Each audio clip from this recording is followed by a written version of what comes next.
You'll be speaking with a certified examiner. The examiner is an expert English speaker and can come from a wide range of countries, including the UK, Australia, the US, and Hong Kong.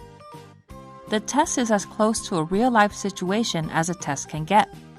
The test lasts between 11 and 14 minutes and is divided into 3 parts. You are tested on a range of speaking skills. For example, number 1, this includes your fluency and coherence. This is about your connected speech and the way you link ideas together. Number 2, your lexical resource, which is about the range and accuracy of the vocabulary you use. Number 3, your grammatical range and accuracy, which is about the number of errors you make and whether this affects your communication skills. And number 4, your pronunciation, which includes how clear your speech is. Okay, so part 1 is like the introduction.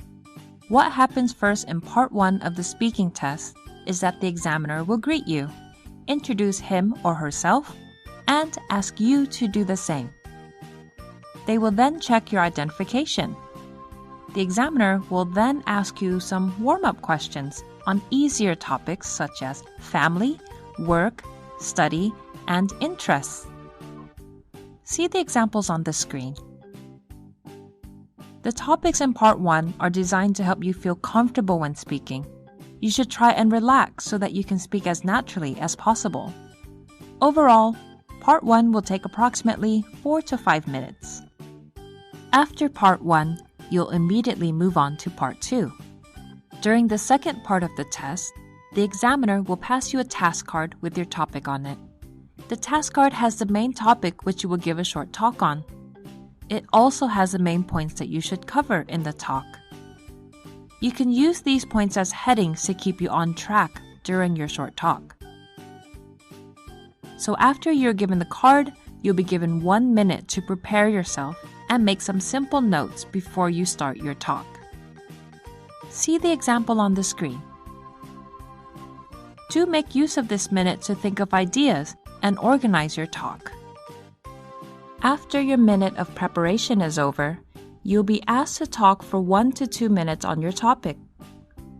This time is entirely for you to speak. The examiner will not interrupt you while you're giving your speech. You should try to speak for the full 2 minutes. Don't worry about timing yourself. The examiner will tell you when the time is up. At the end of part 2, the examiner might ask you 1 or 2 follow-up questions on the same topic. You can give short answers to these questions. This whole section will take between 3 and 4 minutes. The final part of the speaking test will be a discussion between yourself and the examiner.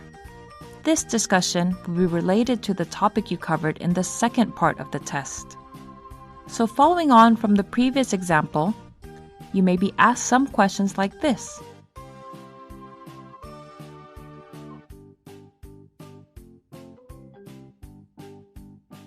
The main idea of part 3 is to give you an opportunity to discuss more abstract ideas and concepts around this topic.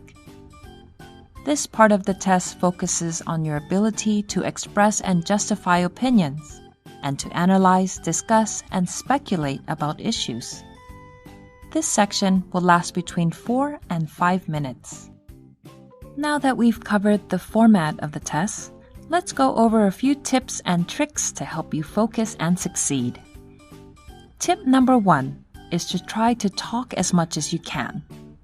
This means avoiding long silences where the examiner might think you're not confident in your language abilities. A good rule of thumb is to make sure you speak more than the examiner does. Try to put yourself at ease when you speak.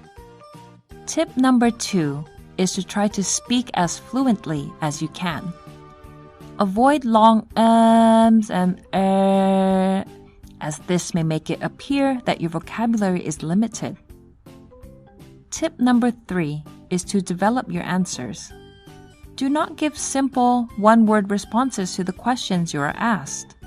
Use your own knowledge and experience to give further explanation and examples.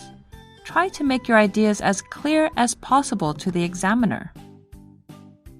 And remember, if you feel you're not sure about something in the question, don't be afraid to ask the examiner for clarification.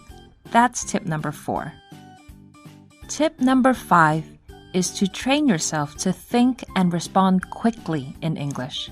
Practice effectively. And do not rehearse specific answers to questions you think the examiner might ask. That's tip number 6. The examiners are trained to notice when candidates do this, and they will change the questions to something less predictable. Tip number 7 is to record yourself giving answers and then listen back to your responses to get a feel for how you sound to the listener. This will help you pick up where you need improvement, and you can focus on those key areas. And tip number 8 is to get comfortable speaking to someone in English through practice. That's the best way to practice. And this means you'll be ready for anything the examiner throws at you.